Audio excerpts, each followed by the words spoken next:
नमस्कार, मैं ज्योति स्वागत करती हूँ आपका आपके अपने चैनल शिक्षात्रा में।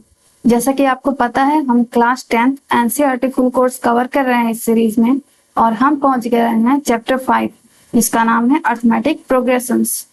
ओके, तो चलिए एक बार देख लेते हैं कंटेंट कि क्या क्या हमने पढ़ लिया है और क्या पढ़ना बाकी है। हमारा ऑलमोस्ट सारे कॉन्सेप्ट कंप्लीट हो चुके हैं। अगर आपने वो क्लासेस मिस कर दी हैं तो उसे जरूर देखिए। ओके, हमारा लास्ट टॉपिक चल रहा है sum of first n term of an AP. Okay, इस पे बेस्ड था आपका एक्सरसाइज 5.3। ओके, एक्सरसाइज 5.3 बेस्ड था। प्रीवियस क्लास में मैंने क्वेश्चन नंबर 3 जिसके टोटल 10 पार्ट से मैंने कंप्लीट करवा दिया है। इस क्लास में हम 3 के आगे बढ़ेंगे क्वेश्चन नंबर 4 की ओर। तो चलिए इसको सॉल्व करते हैं, देखते हैं क्या कहता है question number 4। Okay, question number 4 बोल रहा है हाउ मेनी टर्म्स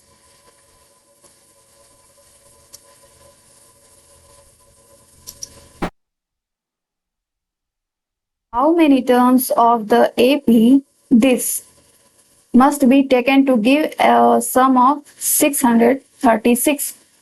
पूछ रहा है कितने टर्म्स का सम जो है आएगा 636, 636। तो नंबर ऑफ टर्म्स हमें ज्ञात करने हैं। ठीक है, नंबर ऑफ टर्म्स को किससे डिनोट करते हैं? स्मॉल एन से। तो सबसे पहले जो जो दिया है हम वो फाइंड कर लेते हैं। देखो, सबसे आसान काम है कि आपको जो दिया है उसको लिखो और जो फाइंड करना है उसको लिखो। फिर उसके बाद अपने आप आपको पता चल जाएगा कि फॉर्मूला कौन सा यूज होगा। ठीक है, how many terms of the AP this. तो सबसे पहले इसमें से हम ए फाइंड कर सकते हैं इजीली। ए हमारा 9 है। Small d which is our common difference, क्या होता है? A2 माइनस A1, 17 माइनस 9 आ जाएगा 8। ओके, उसके बाद SN सम ऑफ टर्म्स, सम कितना दिया है? 636। ठीक, अब आपको नंबर ऑफ टर्म्स पूछ रहा है कितने पदों का योगफल 636 होगा। अगर सीरीज स्टार्ट होती है 9 से, 9, 17, 25 इस तरह की सीरीज और आगे चलती जाए तो कितने टर्म्स होने चाहिए जिनका हम सम करें, जिनको हम योग करें तो हमारा है 636। यही हमें बताना है। तो चलो, अब दिख रहा है ये। अब बताओ ऐसा कौन सा फॉर्मूला है जिसमें ये सारे चीजें आती हैं? हमें पता है बाय फॉर्मूला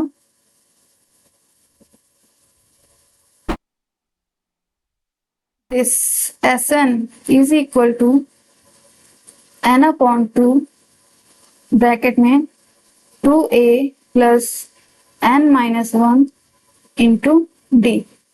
यही फॉर्मूला है। ओके, और जो नहीं दिया है उसको फाइंड करिए। Sn दिया है क्या? 636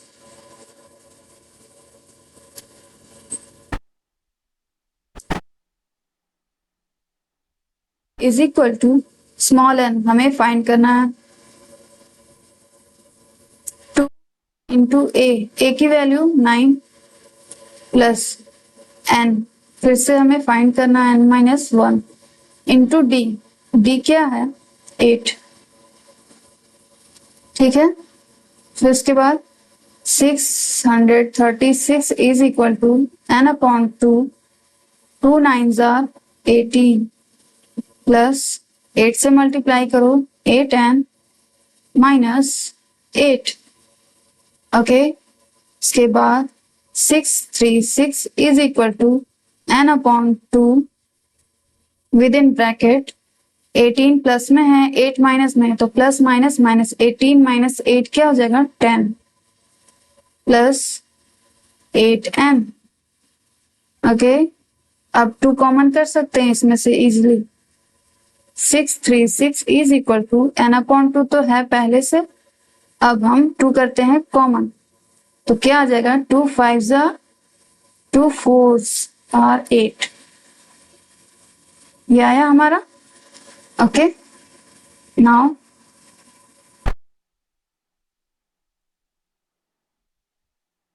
से 2 हो जाएगा कैंसल आउट। क्लियर? अब 6 3 6 हुआ इज इक्वल टू बचा small n with in bracket 5 plus 4n।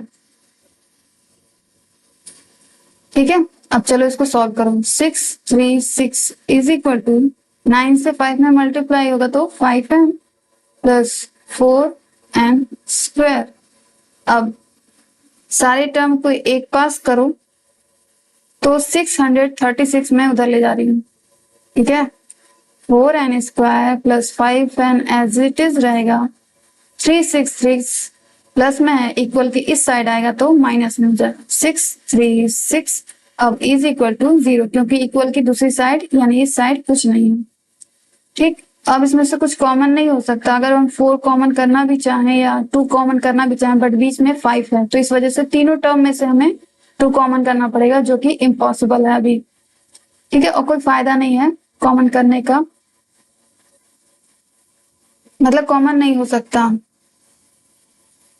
तो हम क्या करेंगे, ये एक क्वाड्रेटिक इक्वेशन बन गया है, जैसा कि हम लोगों ने प्रीवियस चैप्टर में पढ़ा था। चैप्टर 4 में इन डिटेल पढ़ा था कि क्वाड्रेटिक इक्वेशन क्या होता है और उसे सॉल्व कैसे करते हैं। ओके, तो चलिए मैं यहाँ पे सॉल्व करती हूँ उसे नेक्स्ट पेज पे, या इसी पे करूँ। चलो नेक्स्ट पेज पे करते हैं सॉल्व। ओके, ये हमारा क्वाड्रेटिक इक्वेशन है। चलिए इसको करते हैं सॉल्व। कैसे सॉल्व करते हैं मैंने बताया हुआ है। कोफिशिएंट ऑफ एक्स स्क्वायर लेते हैं, बट इसमें एक्स नहीं है वेरिएबल, इसमें क्या है, एन वेरिएबल है। ठीक है, तो कोफिशिएंट ऑफ एन स्क्वायर लेंगे जो कि 4 है। उसके बाद लेंगे कांस्टेंट टर्म जो कि है हमारा 6 3 6। इन दोनों का मल्टीप्लाई करेंगे, तो मल्टीप्लाई करो इस तरह 6 3 6 इंटू 4। ठीक है, मैं लाइन बाय लाइन बता रही हूँ। 4 6 24 का 4 कैरी 2, 4 3 12 13 14 का 4 कैरी 1, फिर 4 6 24 और 1 कैरी यानी 25। ठीक है, ये आया। अब इसको क्या करते हैं, 25 4 4 इसका करते हैं फैक्टर। ओके, चलो करो। 2 से जाएगा, 2 1 2, 2 2 4, 2 7 14, 2 2 4। फिर से 2 2 6 टाइम्स में जाएगा, फिर 2 3 2 6, फिर से 2 3 सॉरी, हाँ 2 3 6, 2 1 2, 2 8 16, फिर से 2 2 1 2 5 2 9। ओके, उसके बाद 3 से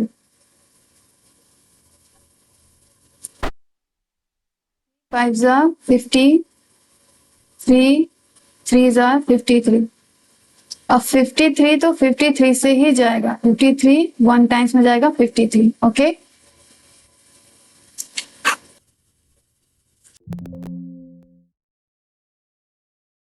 बनाने हैं नंबर्स के जिनको जोड़ने या घटाने पे 5 बीच वाला टर्म क्या है, 5n आना चाहिए, प्लस में प्लस 5 आना चाहिए। चलो इन सबका मल्टीप्लाई करो तो 2 2 4, 4 2 8, 8 2 16, 16 3 48, 48 और 53। ठीक है, ऐड करेंगे तो 5 नहीं आने वाला, हमें पता है। बट अगर हम सब्ट्रैक्ट करते हैं, घटाते हैं, 53 में से 48 घटाएं तो क्या आ जाएगा, हमारा 5 आ जाएगा। ठीक है, 48 और 53 को घटाएं, 53 में से 48 तो 5 आएगा। अब पॉजिटिव और नेगेटिव किसको देना है, +5 हमें चाहिए, प्लस, तो बड़े वाले को देंगे प्लस, छोटे वाले को देंगे माइनस, और साथ में n लगा देंगे। ठीक है, तो अब इसको सॉल्व करने पे आएगा हमारा +5n, जो कि हमें चाहिए। ठीक है ना। चलो यहाँ 4n² -48n +53n -636 is equal to 0। ये 5 है।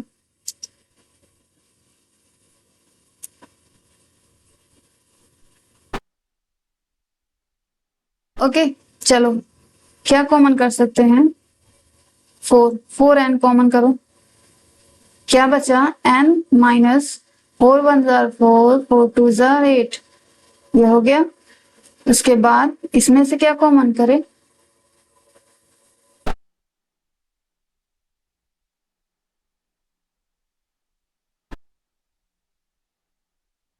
53 करो कॉमन। 53 तो आएगा आपका n -12। कैसे?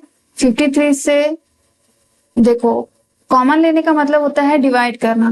53 से 53 में अगर हम डिवाइड करेंगे तो आएगा 1, जो कि लिखा नहीं जाता है, तो मैंने लिखा है n। ठीक है, फिर -53 से मैं डिवाइड करूं अगर, यहाँ देखो समझ लो,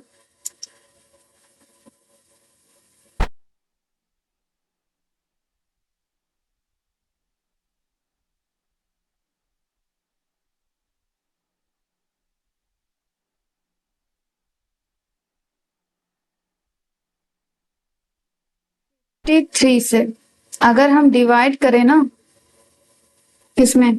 636 में, तो 1 टाइम्स में पहले जाएगा 53 आएगा।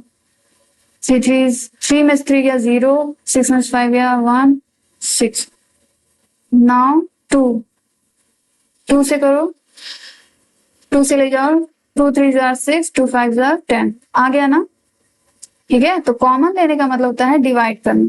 ठीक, ये बहुत ही, क्या बताऊं मैं, ये बहुत ही बेसिक चीजें हैं जो कि मैंने बताया। अगर आपको समझ आए तो अच्छी बात है। बस सिंपली क्या करना है, कॉमन लेने का मतलब होता है डिवाइड करना। आप सोचते हो कि 2x + 4 में से सिर्फ हम 2 ही कॉमन ले सकते हैं, जो कि इस तरह होता है x + 2। ठीक है, बट हम 4 भी कॉमन ले सकते हैं, इसमें से कुछ भी कॉमन ले सकते हैं। ठीक है, वो कैसे? ऐसे, अगर हमें 5 कॉमन लेना हो सपोज, तो हम क्या करेंगे? 2/5x + 4/5। ठीक है, हमने 5 कॉमन लिया है, यानी हमने 5 से डिवाइड किया है। ठीक है, मतलब यही होता है इसका। जनरली हम 2 कॉमन ले सकते हैं, क्योंकि हमें ज्यादा कॉम्प्लिकेशन बढ़ानी नहीं है, हमें क्वेश्चन को सॉल्व करना है, ना कि कॉम्प्लिकेटेड करना। ठीक है, और पेचीदा करने के लिए हम नहीं ना सॉल्यूशन का मतलब ये क्या? हल। हम हल निकालते हैं इसका, तो हल तभी अच्छा लगेगा जब हम 2 कॉमन लें। तो 2 से कॉमन लेने पे क्या होता है? 2x/2 होता है प्लस 4/2 होता है, जिसे हम लोग नहीं लिखते हैं। ठीक है, वो हाइड कर देते हैं। ये अंडरस्टूड है कि आप 2 कॉमन ले रहे हैं। तो होता क्या, मैं पूरा प्रोसेस बता दे रही हूँ। 2 से 2 कट जाता है, आता है आपका x। सिमिलरली 2 से 2 टाइम्स में चला गया, तो यहाँ आ गया 2। ये अब हम यही टर्म लिखते हैं। इस टर्म के बाद हम डायरेक्ट लिखते हैं ये वाला टर्म, और ये वाला टर्म हम कर देते हैं स्किप। ठीक है, लिख भी तो कोई दिक्कत नहीं है, लेकिन आपको पता चलना चाहिए। एक्चुअली अब से जान लो, अगर नहीं पता था कि कॉमन लेने का मतलब होता है वो चीज को से डिवाइड करना। अभी आप 10th क्लास में हो, हायर क्लासेस में आप जाओगे तो आपको इसका मतलब समझ में आएगा। ठीक है, तो उसमें हम देख कर कॉमन नहीं लेते, उसमें हमको ऐसा सिचुएशन क्रिएट करना होता है कि हमें कुछ ना कुछ अलग कॉमन लेना होता है। ठीक, तो चलो अभी आप क्लास 10th में हो, हायर क्लासेस में जाओगे तो ये सारी चीजें आपको काम आएंगी, अगर याद रही तो। ठीक है, चलो फिलहाल बहुत ज्यादा दूर निकल गए थे हम लोग। चलो आते हैं अपने पॉइंट में। नाउ n -12 हो गया।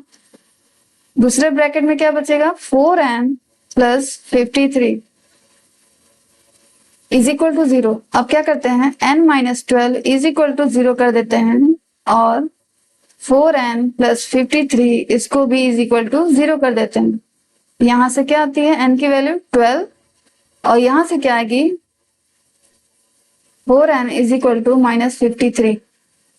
तो n is equal to -53 upon 4 ये आ गई। तो मैंने बताया हुआ है पहले भी कि नंबर ऑफ टर्म्स, ठीक है, कभी भी ना फ्रैक्शन में आएगा ना नेगेटिव में आएगा, तो हम इसे कर देंगे रिजेक्ट।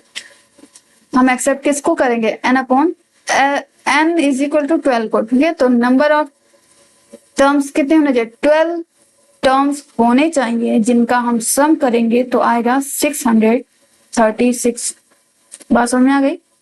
तो हमने निकाल दिया n की वैल्यू। यही हमसे बोला था कि कितने टर्म्स होंगे जिनका सम आएगा 636। तो कितने टर्म्स होंगे 12। चलिए नेक्स्ट क्वेश्चन, क्वेश्चन नंबर 5। क्या क्या दिया है the first term of an AP is 5। First term यानी स्मॉल ए क्या दिया हुआ है 5। Okay, the last term is क्या है 45। लास्ट टर्म कैसे डिनोट होता है स्मॉल एल से। Last term is equal to 45।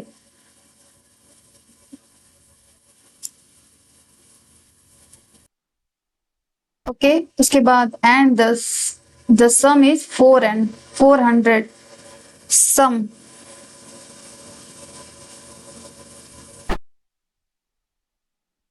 N equal to क्या दिया है 400, ठीक है।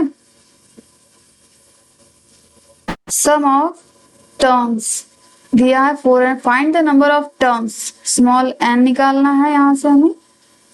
उसके बाद and the common difference which is small d. Okay, ये निकालना है। अब देखो जो दिया हुआ है उससे कोई फॉर्मूला याद आ रहा है। यस, याद है हमें ये formula. S n is equal to होता है क्या होता है n upon two with in bracket a plus l, ये होता है। ओके, यहां से हम स्मॉल एन की वैल्यू फाइंड कर लेंगे और बाकी हमारा दिया ही है। एस एन कितना है 400 is equal to small n की वैल्यू हमें फाइंड करनी है। स्मॉल ए क्या है आपका 5 प्लस स्मॉल एल क्या है 45। ओके, नाउ सॉल्व करते चले जाइए आप। एन अपॉन टू इंटू क्या 45 में 5 ऐड करेंगे तो आ जाएगा 50, ठीक है। 50 से कैंसिल 25 टाइम्स में। ओके, तो यहां आ गया 400 is equal to n into 25 या एन इक्वल टू लिख सकते हैं 400 अपॉन 25। तो यहां से n की वैल्यू आ जाएगी, डिवाइड करो तो 16 टाइम्स में चला जाएगा, ठीक है। मैं करके बता दे रही हूँ 16 टाइम्स में 400 है, 1 टाइम्स में 25, 10 में 5 गया 5, 3 0, 6 बार में 6 25 30 का 0 कैरी 3, 6 दूनी 12, 13 14 15। नो कुछ गलत हो रहा है। 3 में से 2 गया 1, सॉरी यार, यहाँ पे 3 नहीं आएगा 1 आएगा, ठीक है।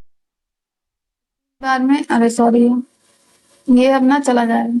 तो मैं डिवाइड करके बता दी हूँ, बाकी आप तो डिवाइड करने आता ही होगा। चाहे तो हम इसको 2 से या 3 से 2 से सॉरी 2 से नहीं जाएगा, 3 से हम बारी बारी काट सकते हैं, या तो आप डायरेक्ट काट दो, डिवाइड कर दो 25 से। ओके, तो यहाँ पे आ गया हमारा 16, एन इक्वल टू आ गया 16। अब हमें एक चीज और फाइंड करनी है, वो क्या है स्मॉल डी। स्मॉल डी कैसे आएगा, सबसे पहला वाला फॉर्मूला क्या था हमारा a n is equal to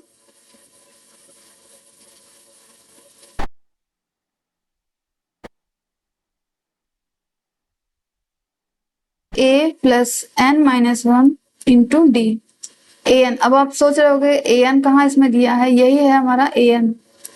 ठीक है। an या हमारा लास्ट टर्म, मैंने ऐसे पहले भी बताया है 45 को या तो आप स्मॉल l लिख सकते हो, फॉर्मूले में जैसी नीड है, फॉर्मूले में आपका है स्मॉल l तो आप स्मॉल l लिख सकते हो इसको, बट यहाँ पे ये वाला फॉर्मूला जनरल फॉर्म यही है an, तो हमने an यूज किया, चाहे तो आप l भी l इज इक्वल टू लिख सकते हो, ठीक है। तो an या स्मॉल l सेम चीज है। 45 is equal to a, small a कितना है आपका 5 प्लस स्मॉल एन अभी अभी हमने निकाला 16 माइनस 1 इंटू डी, डी क्या है, डी तो फाइंड करना है हमें। 45 is equal to 5 plus 16 minus 1 15 into d. अब 45 minus 5 is equal to 15 D.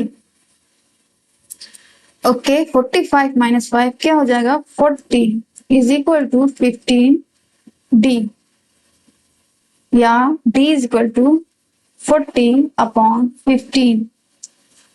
ये कितने बार में जाएगा, 3 से डिवाइड करो, 3 5 जार 5 से करो, 5 3 जार 15, 5 8 जार 40, तो d is equal to 8 upon 3 आएगा। किसी से भी डिवाइड करो ना, आपको डिवाइड कर, अरे सॉरी कट करने तो सॉरी आता ही होगा, ठीक है। अगर नहीं आ रहा है तो सीख लो, फ्रैक्शंस को कट करना सेम नंबर से, सेम टेबल से दोनों नंबर कटने चाहिए, ठीक है। ये सब बहुत छोटी छोटी चीजें हैं, भले आपको फॉर्मूला आ गया, ठीक है, लेकिन अगर आपको कट करने या सिंप्लीफाई करने नहीं आ रहा है तो ये भी एक बहुत बड़ी दिक्कत है, ठीक है।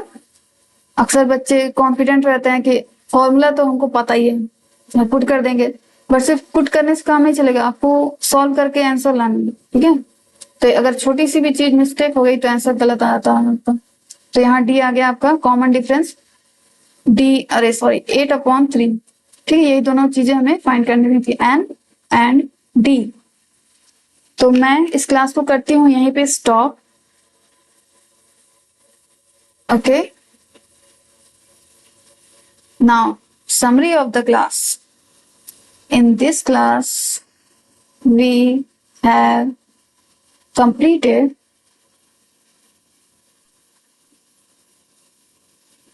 question number 4 and 5 of exercise. कौन सा एक्सरसाइज था, 5.3, ओके। एक्सरसाइज 5.3 का हमने क्वेश्चन नंबर 4 एंड 5 कर लिया है कंप्लीट। तो बाकी क्वेश्चन हम आगे की क्लास में करेंगे। Thanks for watching.